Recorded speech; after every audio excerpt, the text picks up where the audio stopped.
Boa tarde, me chamo Ivan Júnior, ou boa noite, e vou apresentar agora meu terceiro projeto de mecânica dos fluidos. Primeira questão, né? Com base no capítulo 6, a gente vai postar o nosso gráfico do NPSH, né? Fazer o cálculo. É, Vamos iniciar aqui, levando em conta, né, que o sistema ele está em regime estacionário e o fluxo ele é incompressível. A gente vai usar aqui a equação da perda de carga. Então, sabendo aqui que nosso H1, H2 é a perda de carga no sistema entre os pontos 1 e 2, né? Nos pontos 1 e nos pontos 2, ou seja, no ponto 1 cisterna, no ponto 2 lá na caixa d'água. A gente vai ter também que, como o H1 e o H2 são obtidos pela equação de carga de Bernoulli, né? Onde a gente tem ali a nossa carga-pressão, carga cinética e a carga-posição. A gente vai substituir lá na nossa equação lá de perdas. Então vamos ter essa cara da equação. Só que a gente vai levar em conta e a energia cinética, a pressão, né, os componentes de pressão vão ser zerados. Então, zerando esses componentes, vamos ter apenas a nossa carga posição, né, e o nosso H perdas. Com isso, a gente sabe, né, que as perdas se distribuem em perda localizada e perda distribuída, sendo a perda localizada a carga cinética e a perda distribuída ela vai ser ali o produto do fator de Darcy, né, com o comprimento, a velocidade média do fluido e o diâmetro da tubulação. A gente colocar lá na equação do H-sistema, né? Essas perdas localizadas distribuídas, vamos ter essa equação gerada.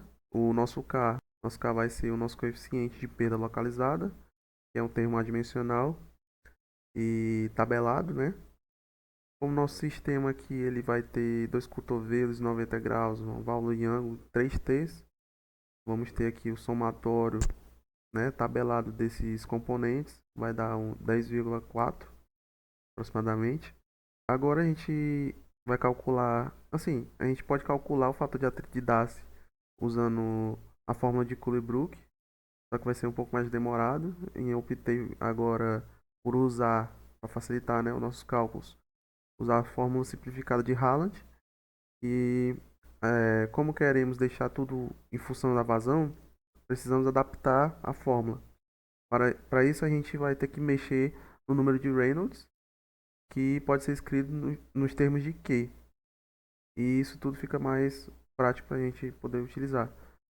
Então, nosso Reynolds aqui, como a gente bem sabe, e o fator de atrito de Darcy nessa fórmula, encontrado através da fórmula de Haaland. Colocando o fator de atrito em evidência, a gente vai ter essa equação. E agora a gente já pode colocar nossos valores, né, no nosso sistema.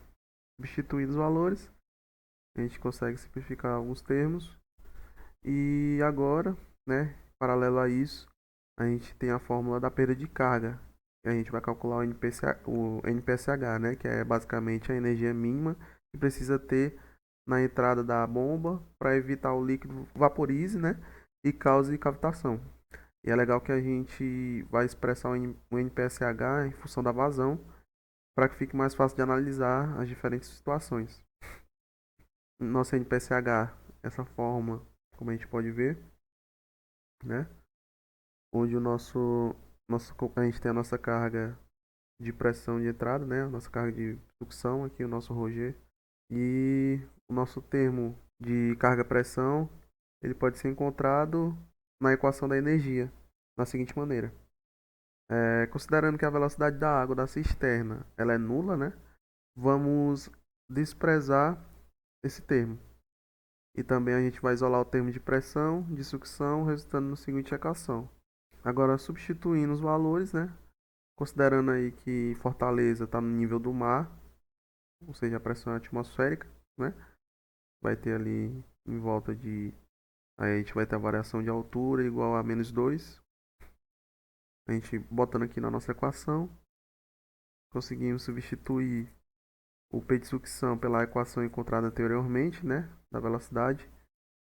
E vamos ter aí o nosso PV igual a 4.240 pascais.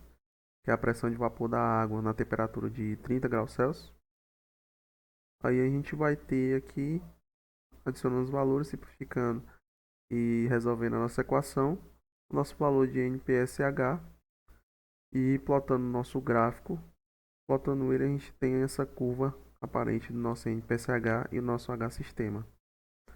Bom, para a segunda questão, a gente vai ter que usar os dados da bomba, né, para a gente conseguir utilizar um ponto de operação.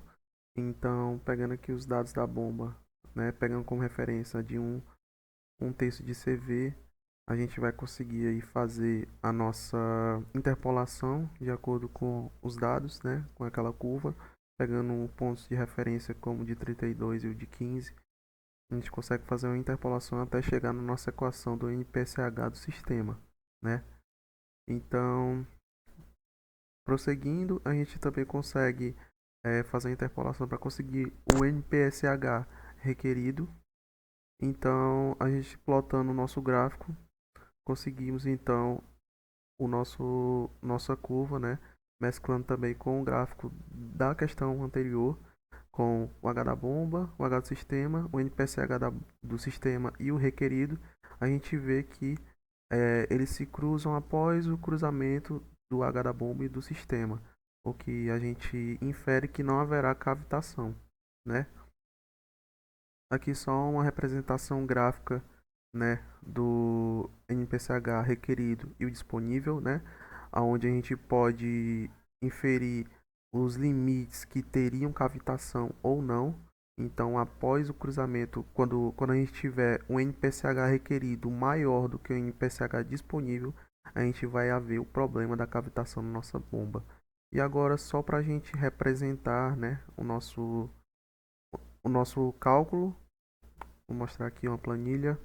Com a nossa planilha, a gente consegue ver a nossa curva, né, do nosso NPSH, tanto disponível quanto requerido. Então a gente consegue tirar aqui do nosso a nossa formulinha, né? Após a nossa formulinha, a gente consegue plotar esse gráfico em cada ponto seu.